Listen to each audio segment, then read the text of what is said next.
Glass ভর্তি দুধ এনে পরীর হাতে দেয়। চুপ করে সুলতানের সামনে দাঁড়ায়। বেশ থমথমা একটা পরিবেশ। নীরবতা ভেঙে তিশাই বলল, আমায় তো বলনি এটা। তিশার এমন প্রশ্নে পরী আর সুলতান দুজনেই ঘাবড়িয়ে যায়।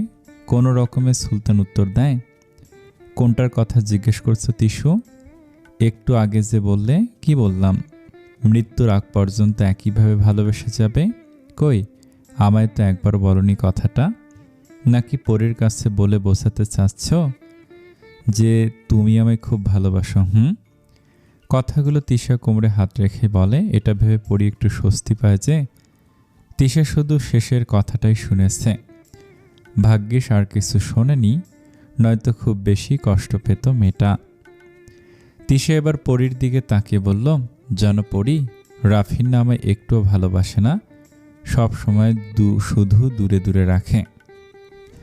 তিশার এই কথায় পরী কি বলবে বুঝতে পারে না। জোর করে হাসতে চাইলেও পারছে না। খুব বিব্রতকর একটা পরিস্থিতি। পরীকে চুপ করে থাকতে দেখে তিশা বলল, ও পরী, রাফিনকে বলো না আমায় একটা বাবু দিতে। সুলতান আবারও বিষম খায়। তিশা রাগি রাগি চোখে তাকিয়ে আছে। আরে তিশু, ওকে পানি দাও। একদম না পরী, এসব ওর নাটক। যখনই বাবুর কথা বলি এভাবে কাশতে থাকে। তিশু, এসব কি সবার সামনে বলতে হয় নাকি? কই, সবার সামনে বললাম? আমি তো শুধু তোমার সামনেই বললাম। তুমি আমার আপনজন। এত কথা বাদ, তুমি একটু রাফিনকে বোঝাও যাতে আমায় একটা বাবু দেয়।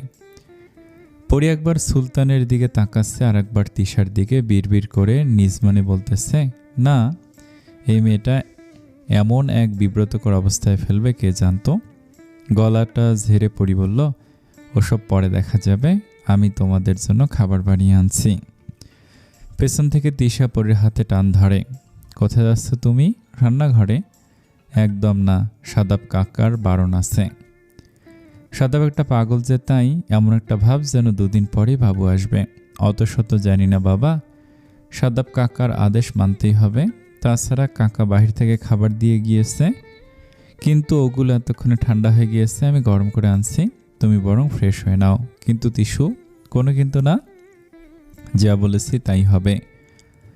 অগত্যা পরী ফ্রেশ হতে চলে যায়। ওয়ার্ড্রোবের সামনে গিয়ে আটকে যায় জামা কাপড় নেওয়ার জন্য। ইচ্ছে ছিল শাড়ি পরার, কিন্তু সুলতান তো ঘরে, শাড়ি তো রুমে এসে ঠিক করা যাবে না। তাই পরী গোলাপি কালার একটা লং কামিজ আর কালো কালার প্লাজো আর ওড়না নিয়ে ওয়াশরুমে চলে যায়। প্রথমে ব্রাশ করে নেয়, এরপর শাওয়ার সেরে চুপচাপ দাঁড়িয়ে ভিজতে থাকে। যতক্ষণ না তিশু ঘরে এসে ডাক দিবে ততক্ষণ ভিজবে বলে পণ করে। তবুও একা ঘরে সুলতানের সাথে বসে বিব্রতকর কোনো অবস্থায় পড়তে চায় না। প্রায় 20 মিনিট পর তিশা আসে। চারপাশে তাকে পরীকে না দেখে সুলতানকে জিজ্ঞেস করে, পরীকে কোথায় গুম করলে? সুলতান আমতা আমতা করে উত্তর দিল, কি যাতা বলছো, পরী গোসলে গিয়েছে। Just kidding. আর পরী এখন শাওয়ার নিচ্ছে? আশ্চর্য তো, এতক্ষণ শাওয়ার নিচ্ছে, ঠান্ডা লেগে যাবে তো নাকি? একটু ডাকতে তো পারতে। আর আমি ডাকবো মানে?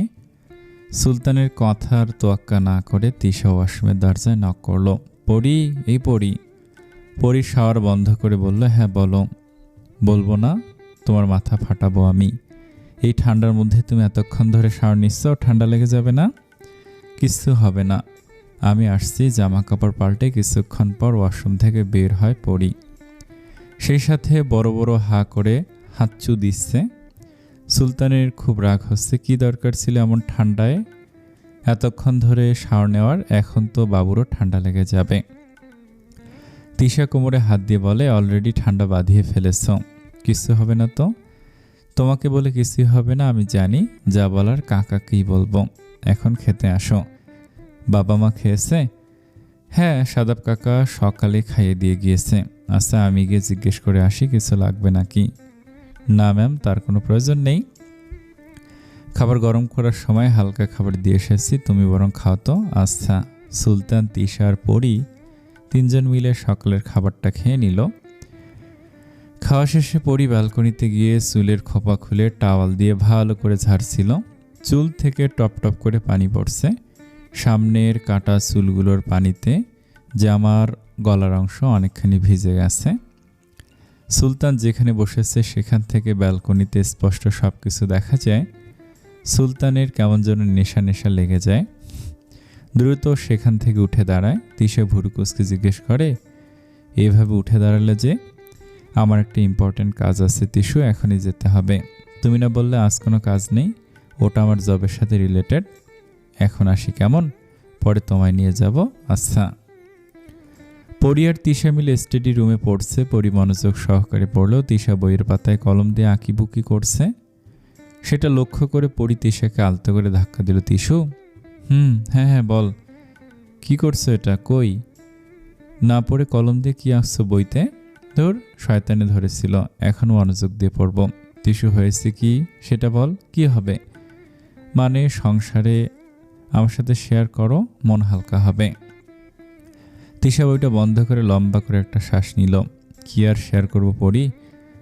ভালোবেসে বিয়ে করেছি, এটা মনেই হয় না। কেন? রাফিনের সাথে আমার এখনো তেমন কোনো সম্পর্ক গড়ে ওঠেনি। রাফিন এখনো আমাকে আমার অধিকার দেয়নি। জিজ্ঞেস করনি কেন এমন করে?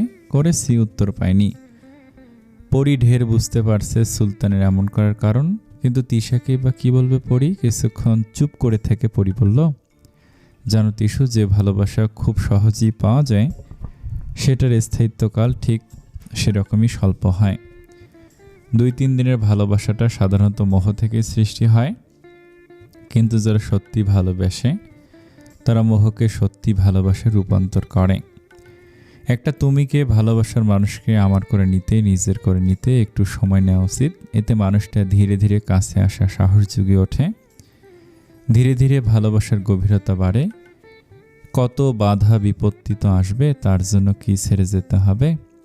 ভালোবাসলে একটু ভুল বোঝাবুঝি হবেই। সেই ভুলটা সংশোধন করার জন্য নিজেকে সময় নিতে হবে এবং অপর মানুষটিকেও সময় দিতে হবে। তবেই না প্রকৃত ভালোবাসার উন্মেষ ঘটবে। সাদাব কাকা তোমায় অনেক ভালোবাসে, তাই না? তিশার প্রশ্নে পড়ি একটু মুচকি এসে বলে, হয়তো হ্যাঁ, আবার হয়তো না। এটা কেমন উত্তর হলো পড়ি?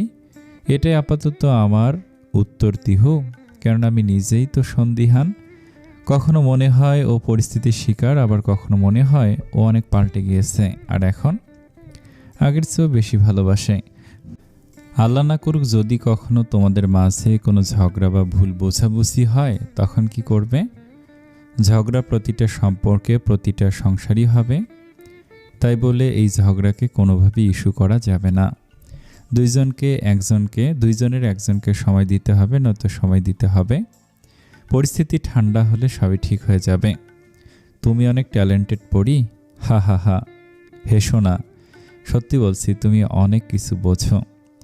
তুমি এখনো জানো না বাস্তবতা কি, সংসার কি। যখন সংসারের দায়িত্ব নিবে, বাস্তবতার সম্মুখীন হবে, সেদিন তুমিও সব বুঝতে পারবে। দিন দিন মেচুর হয়ে উঠবে, বাচ্চামো স্বভাবগুলো বাস্তবতার ভারে চাপা পড়ে যাবে। তিশা বড় একটা দীর্ঘশ্বাস ছেড়ে বলল, তবে ভয় পাওয়ার কারণ নেই। তোমার শ্বশুর বাড়ির লোকজন সবাই অনেক ভালো। তুমি কি করে জানলে? বারে, আমাদের বাড়ি তো পাশাপাশি। উপস, ভুলে গিয়েছিলাম। রাফিন মেবি তখন ট্রেনিংয়ে ছিল, তাই তুমি রাফিনকে চিনতে না। আচ্ছা যাই হোক, শোনো না, রাফিন কি করে আমার বসে আনি বলো তো রাফিনকে? তিশার কথা শুনে পরি হেসে দেয়, তুমি জাদুকর নাকি যে বসে আনবে? তবে ভালোবেসে কাছে টেনে নিবে পাগলি। আল্লাহ ভালো করে জানে কখন তাকে কাবু করতে পারবো। বিকেলে সুলতান এসে তিশাকে নিয়ে যায়। সন্ধ্যার আজানের আগেই সাদাব বাসায় আসে। পরি তখন স্টাডি রুমে বইয়ের ওপর মাথা রেখে ঘুমোচ্ছে। পরীকে এভাবে দেখে সাদাব নিজে নিজে বলতে থাকে, একটু পরে সন্ধ্যার আজান দিবে আর মহারানী এখন ঘুমাচ্ছে, তাও আবার চেয়ার টেবিলে বসে। যদি একবার পড়ে যায় তখন কি হবে? পরীর বাহু ঝাঁকিয়ে ডাকতে থাকে, পরি, এই পরি। পরি ঘুম ঘুম চোখে তাকায়, এসেছো তুমি? হ্যাঁ এসেছি। এখানে কেন ঘুমাচ্ছ? বেডরুমে এত বড় খাট রেখে? আরে পড়তে পড়তে ঘুমিয়ে পড়েছিলাম। হয়েছে, অনেক পড়েছ, এখন আসো। পরীর চোখে মুখে পানি দিয়ে দেয় সাদাব, টাওয়াল দিয়ে মুখ মুছে দেয়। এতক্ষণে আজান দিয়ে দিয়েছে, বসো তুমি। সাদাপ এক হাতে গরম কফি, অন্য হাতে এগ চিকেন নুডলস নিয়ে আসে। পরীর হাতে দিয়ে বলে, খাও। আমার একটুও ক্ষুধা নেই গো। এত কিছু জানি না, খেতে হবে। বাধ্য হয়ে পরী খাওয়া শুরু করে। সাদাপেটা বেশ কয়েকবার খেয়াল করেছে যে পরী একটু পরপরই নাক টানছে আর হাসি দিচ্ছে। ভুরু কুঁচকে জিজ্ঞেস করে, গোসল কখন করেছ? পরী ঢোক গিলে বলে, সকালে। কতক্ষণ করেছ? কি বলো না বলো, আমি কি ঘড়ি দেখে গোসল করতে যাই নাকি? কথাটা কাটিয়ে গেলেই হলো। অনেক সময় নিয়ে শাওয়ার নিয়েছ তাই না? পরী মাথা নিচু করে আছে। এখন যে এক গাদা বকা খেতে হবে সেটাও জানে, তাই খাবারগুলো পাশে টি টেবিলে রেখে বকা খাওয়ার জন্য রেডি হয়। সাদাপ পাশে বসে পরীকে অবাক করে দিয়ে জড়িয়ে ধরে। এমন কেন করো বলো তো? এভাবে এত শাওয়ার নিলে তোমার যে ঠান্ডা লেগে যাবে, তখন শুধু তোমার না, বাবুরও কষ্ট হবে। পরী একবার নাক টেনে বলল, সরি, আর করবো না এমন। মনে থাকবে তো? ঢের থাকবে। তিশা রাগ করে বসে আছে। সুলতান পাশে বসে গেম খেলছিল। তিশার দিকে তাকিয়ে বলে, কি হয়েছে তিশু? প্রশ্নটা তো আমি তোমায় করব। মানে কেন এমন করছো? তোমার কথা কিছুই বুঝতে পারছি না। তুমি কি ভেবেছো আমার থেকে সব লুকিয়ে যাবে আর আমি কিছু বুঝতে পারবো না? কিসের কথা বলছো তিশু?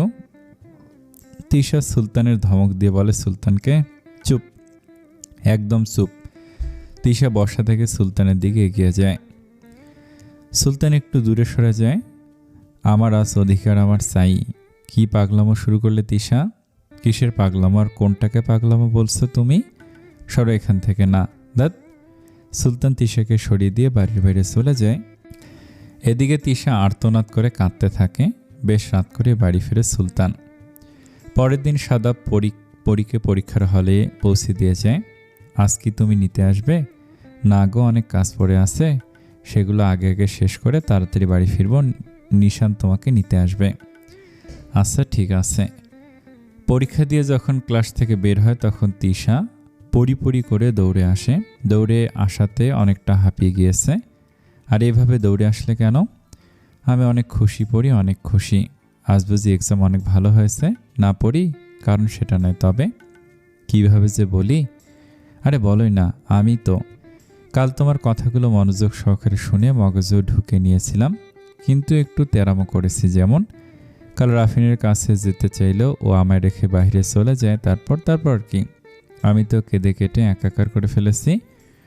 রাত 1টার দিকে রাফিন বাড়িতে আসে। তখনও আমি অনেক কাঁদছিলাম। এরপর মহোদয় আমার প্রতি ভালোবাসা প্রকাশ পায়।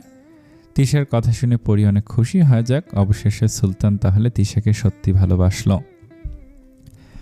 এখন আর পরীকে তেমন কাজ করতে হয় না। টুকটাক কাজ বাদে সব কাজ সাদাফ আর শাশুড়ি মিলেই করে। পরী কাজ করতে চাইলে উল্টো বকা খায়। কদিন হলো পরীক্ষাও শেষ। এখন আর শুয়ে বসে ছাড়া পরীর কোনো কাজ নেই। বাবার বাড়ি যেতে চাইলেও সাদাপ আর শাশুড়ির করা নিষেধ। প্রয়োজনে তারা আসবে, কিন্তু পরীকে এখন কিছুতেই চোখের আড়াল করা যাবে না। এভাবে 1 মাস কেটে যায়। ভার্সিটিতে ভর্তি পরীক্ষা দেওয়ার জন্য কোচিংয়ে ভর্তি হতে চায়, কিন্তু সাদাবকে কি করে বলবে বা শাশুড়ির রাজি হবে নাকি সেটা নিয়েও দ্বিধাদ্বন্দ্বে আছে পরী। পরীর জন্য মাদার্স হরলিক্স বানিয়ে আনে সাদাব। পরী গ্লাসটা টেবিলে রেখে সাদাবকে জড়িয়ে ধরে। সাদাবও হেসে দিয়ে পরীকে জড়িয়ে ধরে। কি ব্যাপার? আজ হঠাৎ আদর করতেছ? হঠাৎ আদর করতেছি মানে কি? আমি কি তোমায় আদর করি না? না, 100 বার করো। সাদাবের শার্টের বোতাম একবার খুলেছে আর একবার লাগাচ্ছে। সাদাব শুধু ওর কাণ্ড কারখানাগুলো দেখছে। শোনো না। শুনছি তো, একটা কথা বলবো। বলো। রাগ করবে না তো? না, বলো। আমি কোচিংয়ে ভর্তি হব। কিসের? ভার্সিটির অ্যাডমিশনের জন্য। এই অবস্থায়?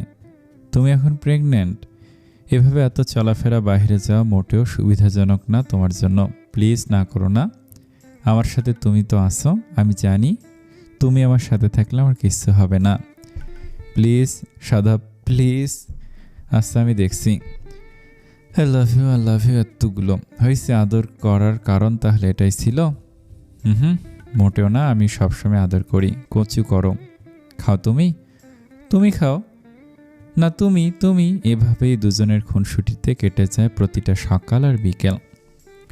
পরি আর তিশা দুজনেই এক কোচিং সেন্টারে ভর্তি হয়েছে। তিশা আর নিশানি সাদাফের ভরসা। ওদের ভরসাতেই পরীকে কোচিংয়ে ভর্তি করিয়েছে। এজন্য অনেক কাঠখড় পোড়াতে হয়েছে সাদাবকে। সবচেয়ে কঠিন ছিল ওর বাবা মাকে রাজি করানো। প্রতিদিন সকালে পরীকে কোচিংয়ে দিয়ে আসে। কোচিং টাইমে তিশা পরীর সাথেই থাকে সব সময়। প্রয়োজনে সমস্যা সব তিশায় দেখে। আর বিকেলে ছুটির সময় নিশান নিয়ে আসে। নিশানের কলেজ ছুটি হয় 3:30-এ আর পরীর কোচিং শেষ হয় 4টায়। তিশা জোর করলেও কখনই পরী সুলতান আর তিশার সাথে যেতে চাইতো না। একদিন বিকেলে নিশান পরীকে নিয়ে বাড়িতে ফিরছিল। বাবা মা কেমন আছে রে নিশু? ভালো আছে। তোমাকে দেখতে চেয়েছে অনেকবার, নিয়ে আসিস না কেন? তোমাকে নিয়ে যেতে বলেছিল। আমার তো তেমন সময় নেই রে। সমস্যা নেই, একদিন বাবা মাকে সাথে করে নিয়ে আসবো সময় করে। আচ্ছা, তোর পড়াশোনার কি খবর? আগের থেকে ভালো। ঠিক মতো পড়াশোনা করবি? হ্যাঁ, তা তো করবই, নয়তো পরে আবার তোমার বাবু বলবে যে মামা পড়াশোনা একদম গোবর গণেশ। হা হা হা হা। কিছু দূর আগাতেই পরি বাইক থামাতে বলে। নিশান, বাইক থামা। কি হয়েছে আপু, কোনো সমস্যা? তুই আগে থামাতো। বাইক থামানোর পরেই পরি নেমে পড়ে। নাম তুই। কি হয়েছে? তুমি ওর বাইক চালাবা নাকি? দূর কুত্তা, নাম তো, আমি ভেলপুরি খাবো। এই না, একদম না। সাদাব ভাইয়া জানতে পারলে তোমার সাথে আমাকেও মেরে ফেলবে। কেন? কেন আবার কি? বাহিরের খাবার খেতে বারণ করেছে তোমায়। দূর, আয় তুই। জোর করে নিশানকে নিয়ে যায়। গুনে গুনে 10টা ভেলপুরি খায় পরি। আহ, শান্তি, পেটটা পুরো ফুলে গেল রে। নিশান মানিব্যাগ থেকে টাকা বের করতে করতে বলল, এগুলো এখন হজম করতে পারলেই ভালো, নয়তো তোমার সাথে সাথে আমার গর্দানও যাবে। বাড়িতে গিয়ে ফ্রেশ হয়ে নেয় পরি। শরীর কেমন যেন গুলাচ্ছে, বমি হবে মনে হয়। পেটও জ্বালা করছে। পরির স্পষ্ট মনে আছে যে ঝাল খায়নি, তাহলে পেট কেন জ্বলছে? 19-20 ভাবতে ভাবতে পেট থেকে খাবার গলা পর্যন্ত উগরে আসে। পরি দৌড়ে ওয়াশরুমে যায়, গড়গড় করে বমি করতে থাকে। পেটের সাথে এখন গলা বুকও জ্বলছে। মুখ কেমন যেন তেতো হয়ে গিয়েছে। বমি শেষ করে বিছানায় গায়ে আলাতেই আবার কেমন যেন গা গুলিয়ে ওঠে। আবার ওয়াশরুমে চলে যায় পরি। এই নিয়ে 4বার বমি করা হয়ে যায়। শরীরটা এখন একেবারে দুর্বল হয়ে গিয়েছে। এলোমেলো হয়ে বিছানায় শুয়ে পড়ে। শাশুড়ি রুমে এসে পরীকে এভাবে শুয়ে থাকতে দেখে মাথায় হাত বুলাতে বুলাতে বলে, এভাবে শুয়ে আছো যে? শরীরটা খুব দুর্বল লাগছে মা। কেন? কোচিং থেকে এসে খেয়েছো? না, বমি হয়েছে। সে কি, আমায় ডাকুনি কেন? এখন ঠিক আছে তুমি? মোটামুটি। তুমি একটু বসো, আমি খাবার নিয়ে আসছি। না মা, আমি খাবো না। চুপ বললে হলো নাকি? কিছু সময়ের মধ্যেই শাশুড়ি মা খাবার নিয়ে এসে নিজ হাতে খাইয়ে দেয়। তারপর শুয়ে দিয়ে মাথায় হাত বুলিয়ে দেয়। আরামে নিদ্রা ভর করে পরীর চোখের পাতায়। সাদাবাসে 5টার দিকে গালে হাত রেখে পরীকে ডাকতে থাকে, পরি, পরি ওঠো, চোখ খুলে দেখো। পরি, তাকাও। পরি ঘুম ঘুম চোখে তাকাতেই সাদাবকে দেখতে পায়। আবার চোখ বন্ধ করে ঘুমের রাজ্যে পা রাখতে যাবে, তখনই সাদাব ডাক দেয়, এই পরি। পরি ঘুম ঘুম চোখে জবাব দেয়, কি? ভালো মতো চোখ খুলে তাকাও, দেখো সারপ্রাইজ। ঘুম নষ্ট করে সারপ্রাইজ দেওয়ার লাগে, এটা কোন বইতে লেখা আছে?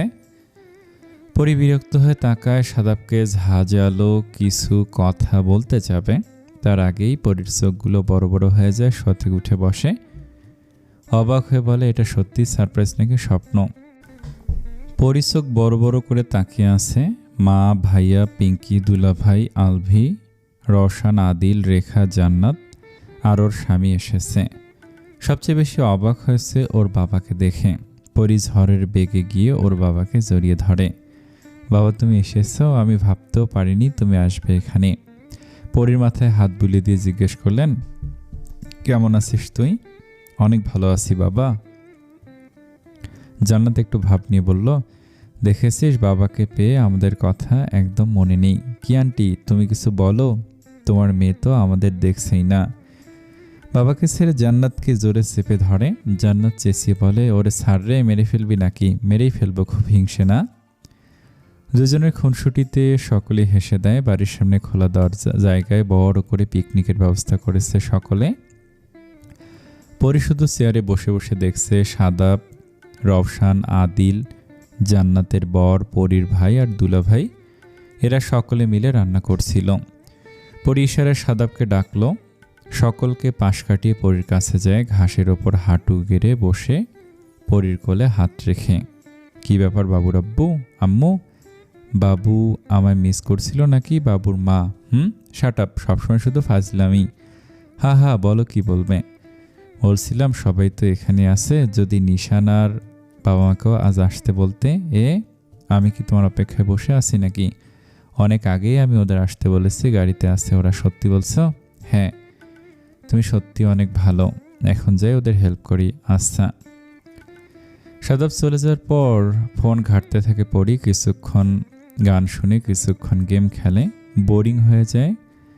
কোনো কাজই কেউ পরীকে করতে দিচ্ছে না, সকলেই কাজে ব্যস্ত, কিন্তু বাবা মাকে দেখা যাচ্ছে না। আশেপাশে ঘুরে তাকাতেই দেখতে পায় বাবা মা আর শ্বশুর শাশুড়ি মিলে হেসে হেসে গল্পগুজব করছে।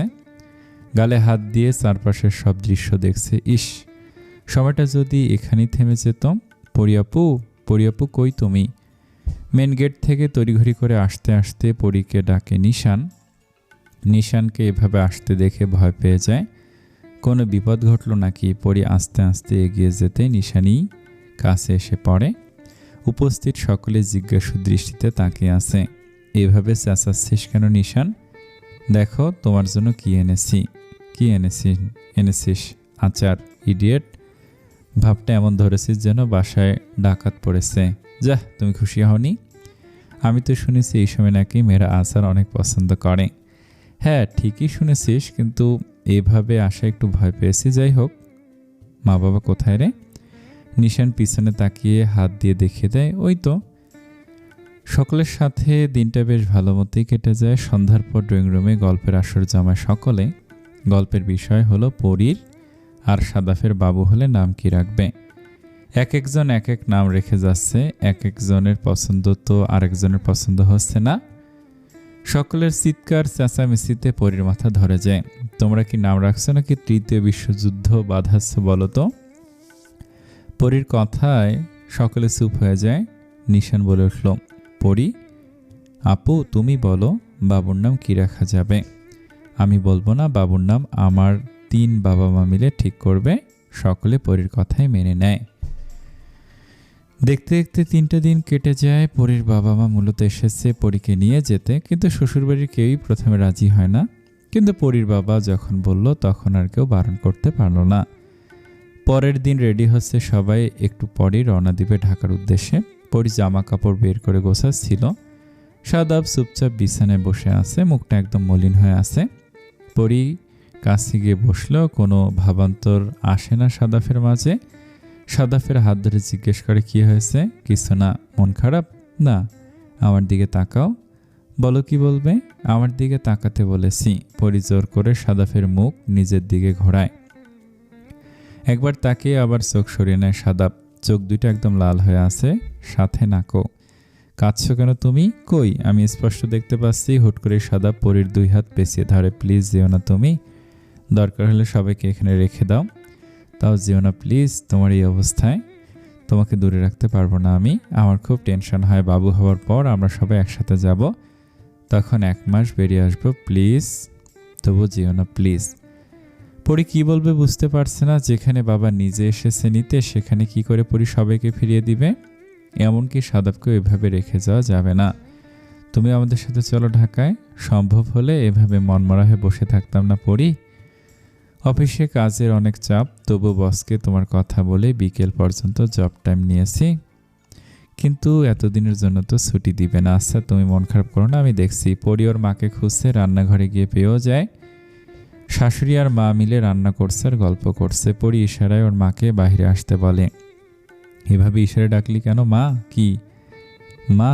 আমি ঢাকা যেতে পারবো না। মানে কি? সাদাব কান্নাকাটি করছে।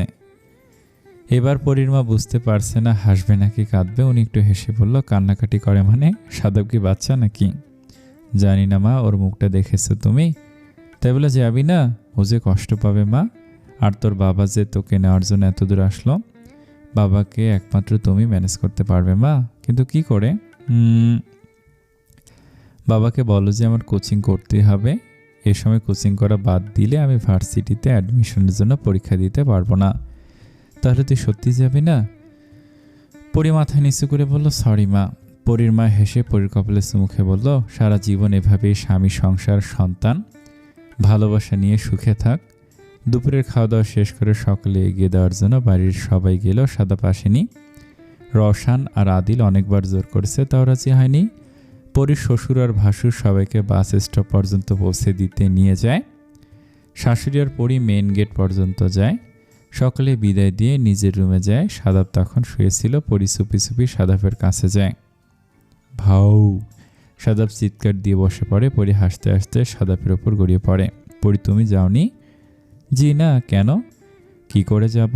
মুখটা যা বানিয়ে রেখেছ, মাকে বলে বাবাকে ম্যানেজ করিয়েছি। আর এদিকে আমি ভেবেছি তুমি চলে যাচ্ছ, আর তাই তো রাগ করে আমি এগিয়ে দিতে যাইনি। হা হা হা। পরি, কি? ভালোবাসি। আমি অনেক বেশি ভালোবাসি। পরের দিন যথাসময়ে কোচিংয়ে পৌঁছে দিয়ে সাদাপ চলে যায় অফিসে। আর সাদাপের পরীকে নিয়ে আসার কথা থাকলেও 4টা পার হয়ে যাওয়ার পরও সাদাপ আসছে না। প্রায় 30 মিনিট অপেক্ষা করার পরও যখন দেখলো যে সাদাপ আসছে না, তখন পরি একটা রিক্সা নিল বাড়ি যাওয়ার জন্য। কিছু দেরি করতেই সাদাপ ফোন দিল। কোথায় তুমি? কতবার ফোন দিলাম, ধরলে না। সরি জান, ফোন সাইলেন্ট ছিল আর জ্যামে আটকে গিয়েছি আমি, তাই লেট হচ্ছে। কিন্তু আমি তো রিক্সায়। নামো তাড়াতাড়ি। তুমি রিক্সা থেকে নেমে কোথাও দাঁড়াও, আমি আসতেছি। আচ্ছা। ব্যস্ত রাস্তায় রিক্সা চলছিল। সাইড করে রিক্সা চাপা থেকে পাশ থেকে আসা একটা বাইকের সাথে ধাক্কা লেগে পরি রাস্তায় পড়ে যায়। প্রাণপণ চেষ্টা করেও নিজেকে ধরে রাখতে পারেনি। 2 হাত দিয়ে পেট চেপে ধরে চিৎকার করতে থাকে। রাস্তায় বেশ কয়েকজন মানুষজন এসে পরীকে ধরে ডাক্তারের কাছে নিয়ে যায়। আঘাত পেলেও পরি তখনও সেন্সলেস হয়নি, তবে প্রচণ্ড ব্যথায় কাতরাচ্ছিল। হাসপাতালে নেওয়ার পর পরির ফোনে অনেকগুলো কল আসে। প্রত্যেকটা কলই সাদাপ করেছিল। 8 বারের বেলা একজন নার্স পরির ব্যাগ থেকে ফোন বের করে রিসিভ করে। সাদাপ ঝাড়ি দিয়ে জিজ্ঞেস করে, ফোন ধরতে এতক্ষণ লাগে? কোথায় আছো তুমি? কে আপনি? সাদাপ কান থেকে ফোন নিয়ে নাম্বারটা একবার দেখল। নাম্বার তো ঠিকই আছে, তাছাড়া নাম্বারটা বউ পরি দিয়ে সেভও করা। ওপাশ থেকে নার্স হ্যালো হ্যালো করছে। সাদাপ উল্টো জিজ্ঞেস করলো, আপনি কে? আমি আয়েশা, হসপিটালের একজন নার্স। এই ফোনটা যার, সে অ্যাক্সিডেন্ট করেছে রাস্তায়। আমরা এক্ষুনি তার বাড়িতে যোগাযোগ করতাম। আপনি যদি তার পরিচিত হয়ে থাকেন তাহলে প্লিজ কাইন্ডলি তার পরিবারকে একটু খবরটা দিবেন। সাদাপ কল কেটে দিয়ে তখনই হাসপাতালে যাওয়ার জন্য বাইক স্টার্ট দেয়। হাসপাতালে পৌঁছে আবার কল দেয়। এবার নার্সটি ফোন রিসিভ করে এবং 3 তলায় 34 নম্বর রুমে যেতে বলে। সাদাপ হন্তদন্ত হয়ে 3 তলায় যায়। একজন নার্সকে ডেকে জিজ্ঞেস করে, 34 নং কেবিনটা কোন দিকে? আপনি কে? আমি পেশেন্টের হাজব্যান্ড। ও আচ্ছা, আমার সাথে আসুন। নার্সের পেছন পেছন সাদাপও যায়। নার্স সাদাপকে উদ্দেশ্য করে বলল, আপনি এখানে ওয়েট করুন, ডক্টর বের হলে তার সাথে কথা বলে নেবেন। আচ্ছা। টেনশনে সাদাপের হাত পা ঠান্ডা হয়ে আসছে। অজানা ভয় মনের মধ্যে দানা বেঁধেছে।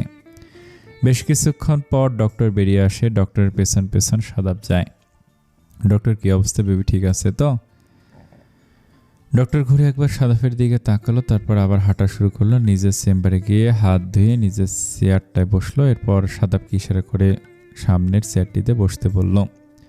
সাদাপ অস্থির হয়ে জিজ্ঞেস করলো, বলুন না বেবি ঠিক আছে তো? হ্যাঁ। সাদাপ খুশি হয়ে বলল, আলহামদুলিল্লাহ। তবে পরবর্তীতে আপনার ওয়াইফ বা বেবির কোনো সমস্যা হলেও হতে পারে, সেটা আমরা শিওর বলতে পারছি না এখন। তবে এটা বলতে পারি যে আল্লাহর রহমতে আর আপনার ওয়াইফের কারণেই আপনাদের বেবির কোনো ক্ষতি হয়নি। কিভাবে? আপনার ওয়াইফের অ্যাক্সিডেন্টটা মূলত রিক্সা আর বাইকের সংঘর্ষণে হয়েছে। আপনার মিসের রাস্তায় পড়ে গিয়েও খুব সাবধানতার সাথে পেট আগলে রেখেছিল, যার কারণে পেটে তেমন আঘাত পায়নি। তবে হাত, পা, কাঁধ আর মুখের সাইডে অনেক ব্যথা পেয়েছে আর ব্লিডিংও হয়েছে। এখন আপনার যেটা করণীয় তা হলো খুব সাবধানে কেয়ারফুলি রাখতে হবে ওকে। এজন্য অবশ্য বাবার বাড়ি নিয়ে গেলে আরও বেশি ভালো হয়। জি, আমি কি একটু ওকে দেখতে পারি? শিওর, তবে ঘুম থেকে জাগানো যাবে না। ওকে, থ্যাংক ইউ। পরীর কাছ থেকে একটা চেয়ার টেনে বসে। অনেক জায়গায় আঘাত পেয়েছে। আস্তে করে পরীর পেটে হাত রাখে। এখনও মনের ভেতরে এক অজানা ভয় কাজ করে। পরীর বাবা মাকে খবর দেওয়া হয়েছে, তারা সবাই রওনা দিয়েছে এতক্ষণে। 2 দিন পর পরীকে হসপিটাল থেকে রিলিজ করা হয়। পরীর বাবা মা পরীকে ঢাকায় নিয়ে যেতে চাইলেও সাদাপ না করে দেয়। অগত্যা পরীর মা কয়েকদিন মায়ের কাছে থেকে বাড়ি চলে যান। মেয়ের কাছে থেকে পরীর বাবা মা চলে যাওয়ার পরই শুরু হয় পরীর প্রতি সকলের অবহেলা। যেই ভালোবাসাটা এতদিন সকলের কাছে পেয়েছিল তা যেন নিমেষে বিলীন হয়ে গিয়েছে। সাদাবা আজকাল ঠিকমতো কথা বলে না, শুধু সব সময় মতো খাবার আর ওষুধটা দিয়ে যায়। একটা দুর্ঘটনা না হয় ঘটেই গিয়েছে, তাই বলে সকলে যদি এভাবে মুখ ফিরিয়ে নেয় তাহলে পরী যাবে কার কাছে? সময় পেরিয়ে কারো 1 সপ্তাহ চলে যায়, আরও 1 সপ্তাহ, তবুও কারো কোনো পরিবর্তন নেই। সাদাপের কাছে গেলে ইগনোর করে। সাদাপের এমন আচরণে পরীর অনেক কষ্ট হয়। পরের দিন নিশান অনেকগুলো গল্পের বই নিয়ে আসে। এর মধ্যে রয়েছে হুমায়ুন আহমেদ, সমরেশ মজুমদার, জহির রায়হান, রবীন্দ্রনাথ ঠাকুর, কাজী নজরুল ইসলামের বই। আপু, এগুলো তোমার জন্য, যখনই একা একা বোর হবে তখনই বইগুলো পড়বে। অনেক ধন্যবাদ রে ভাই। নিশান চলে যাওয়ার পর হুমায়ুন আহমেদের বইটা নিয়ে বসে পড়ে পড়ি। 2টা পাতা পড়ে যেই 3 নং পাতায় যাবে তখনই সাদাপ রুমে প্রবেশ করে। পরীর হাতে বই দেখে রাগে ফুঁসতে থাকে। সোমের পরীর হাত থেকে বইটা নিয়ে বিছানায় ছুঁড়ে ফেলে। সাদাপের এমন ব্যবহারে কিছু বুঝে উঠতে পারে না পরী। বইটা এভাবে ফেললে কেন? বই পড়ে কি বিদ্যাসাগর হবি? তোর এই পড়াশোনার জন্য আজ আমার বেবির ক্ষতি হওয়া ধরেছিল, এরপর লজ্জা করে না তোর পড়তে?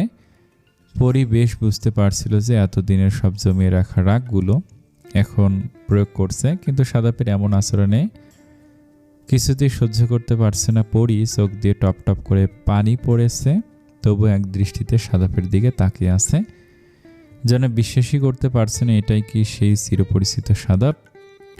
চুপ করে থাকায় আরও বেশি রেগে যায় সাদাপ। পরীর 2 গাল চেপে ধরে বলে, মুখ দিয়ে কথা বের হয় না এখন? তোকে তো এই অবস্থায় আমি কি করতেও পারছি না কিছু, ইচ্ছে করছে তোকে খুন করে ফেলি। পরী কাঁদতে কাঁদতে বলে, তুমি এমন কেন করছো আমার সাথে? আমাদের বেবির তো কিছুই হয়নি, এজন্যই তোকে এখনো বাঁচিয়ে রেখেছি। সব নষ্টের মূল তো তুই। আমার কি কষ্ট হয়নি? বাবুর কিছু হলে তোমার চেয়েও বেশি কষ্ট আমি পেতাম, কারণ গর্ভে তো ওকে আমি ধরেছি। চুপ, একদম চুপ, মুখে মুখে তর্ক করবি না। যদি কখনো তোকে বইয়ের আশেপাশে দেখি তাহলে আগুন দিয়ে বইয়ের সাথে তোকে পুড়িয়ে মারব। সাদাপ রুম থেকে বেরিয়ে যাওয়ার পরই সোফায় বসে পড়ে পড়ি। চিৎকার করে কাঁদছে আর বলছে, কেন তো কষ্ট দিচ্ছ আমায়? এই সময়টাতে এমন করতেও কি তোমার বিবেকে বাঁধে না একবার? ড্রয়িং রুম থেকে শাশুড়ি চেঁচিয়ে চেঁচিয়ে বলছে, কি হয়েছে রে সাদাপ? অলক্ষীটা এমন কাঁদছে কেন আর অসভ্যের মতো চেঁচাচ্ছে কেন? দেখেছিস বাবা মায়ের অমতে কোন অলক্ষীকে বাসায় তুলে এনেছিস তুই? পরী কাঁদতে কাঁদতে স্টাডি রুমে চলে যায়। সব বইগুলো নিয়ে ছাদে যায়, একসাথে জড়ো করে একটা একটা করে পুড়িয়ে দেয় বইগুলো, আর চিৎকার করে বলছে, দেখো সাদাপ, দেখো, তোমার আর তোমার পরিবারের একমাত্র সমস্যা আমার স্বপ্ন, আমার পড়াশোনা সব আমি আগুন দিয়ে পুড়িয়ে দিচ্ছি সব। তবু প্লিজ তোমরা আমার সাথে এমন করো না, প্লিজ করো না এমন। সাদাপ ছাদে এসে পরীকে টানতে টানতে রুমে নিয়ে যায় আর বলতে থাকে, অলক্ষী যেন কোথাকার, তুই নিজেও মরবি আর পেটের টাকেও মারবি। বাচ্চা জন্ম দেওয়ার পর তুই জাহান্নামে চলে যায়, কিন্তু আমার বাচ্চার জন্য 1 তিল পরিমাণও ক্ষতি না করে। পরী আর্তনাদ করে বলে, কেন বাচ্চা সব? বাচ্চা যার মাধ্যমে আসছে তার কোনো মূল্যই নেই তোমার কাছে, এটা তোমার ভালোবাসা? পরীর প্রশ্নের কোনো উত্তর না দিয়ে রুম থেকে বাইরে হয়ে দরজা লক করে দেয়। দরজায় বাড়ি দিচ্ছে আর চিৎকার করে বলছে, আমাকে আমার প্রশ্নের উত্তর দাও, কেন আটকে রাখছো আমায়, কেন দিচ্ছ না উত্তর? চিৎকার চেঁচামেচি করে কাঁদতে কাঁদতে পরী ঘুমিয়ে পড়ে। প্রতিটা দিন বদ্ধ রুমেই কেটে যাচ্ছে। এরকম মানসিক অত্যাচার পরী কিছুতে সহ্য করতে পারছে না। শুধুমাত্র বেবিটার জন্য নিজেকে ঠিক রাখতে পেরেছে, নয়তো কবেই কিছু একটা করে বসত। কষ্ট সহ্য করা যায়, তবে ভালোবাসার মানুষের দেয়া কষ্ট কিছুতেই সহ্য করা যায় না। চোখের পানিগুলো ফুরিয়ে আসছে। ফ্লোরে বসে বসে আগের সব কথাগুলো ভাবছিল, কি করে একটা মানুষ এত পরিবর্তন হয়ে যেতে পারে। পড়াশোনার শ্বশুরবাড়ির লোকজন আগে থেকেই পছন্দ করতো না, মানলাম। কোচিং থেকে ফেরার পথে অ্যাক্সিডেন্টটা হয়েছে, এই অ্যাক্সিডেন্টটা তো আর অন্যভাবেও হতে পারত, তাহলে কেন ওরা আমার পড়াশোনাকে ইস্যু করলো? বাচ্চাটার কোনো ক্ষতি না হওয়া সত্ত্বেও সাদাপ এমন অমানবিক নির্যাতন করেছে আমার ওপর, যে আমি গর্ব করে বলতাম আমার তুমিটার মতো কোনো মানুষই হয় না, সে আমারই এখন নিজের উপর রাগ হচ্ছে। এ কোন মানুষটাকে আমি ভালোবেসেছি? তবে কি আমি মানুষ চিনতে ভুল করেছি? কি চাইছে কি সাদাব? আর ওর পরিবারই বা কি চাইছে?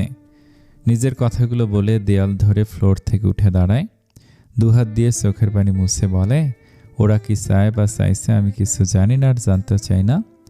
তবে আমাকে আর আমার বাচ্চাটাকে বাঁচতে হবে। এই পরিবেশ আর এই বাড়িতে থাকলে আমার বেবি ঠিক থাকবে না। আমাকে বাবার বাড়ি যেতে হবে, হ্যাঁ যে করেই হোক।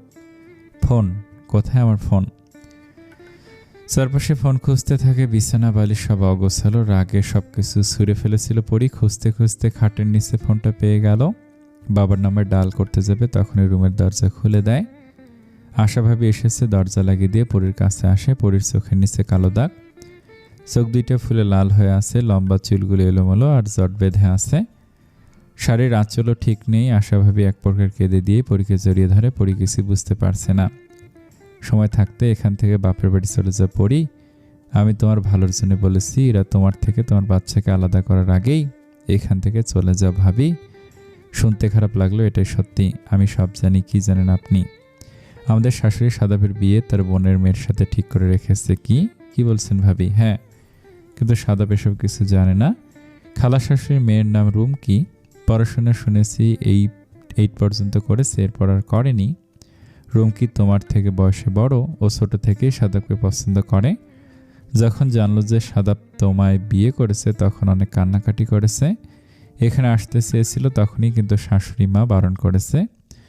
কারণ কোনো সিন ক্রিয়েট হলে সাদাব তোমায় নিয়ে এখান থেকে চলে যেত। শাশুড়ির সাথে খালা শাশুড়ির সবসময় কথা হয়। সে বারবার শাশুড়িকে চাপ দেয় তোমার সাথে সাদাবের সারাসারি করার জন্য। তোমাকে প্রথম থেকে এজন্য তারা কেউ মেনে নিতে পারেনি। সাদাবের মাথায় সব আজগুবি কথা ঢুকিয়ে তোমার প্রতি তিক্ত করে তুলেছে।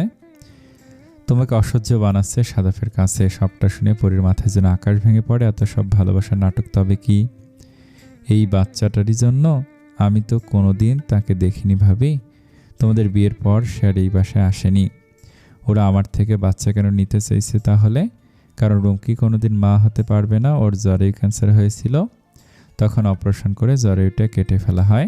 তোমার থেকে বাচ্চা আলাদা করার আইডিয়াও খালা শাশুড়ির।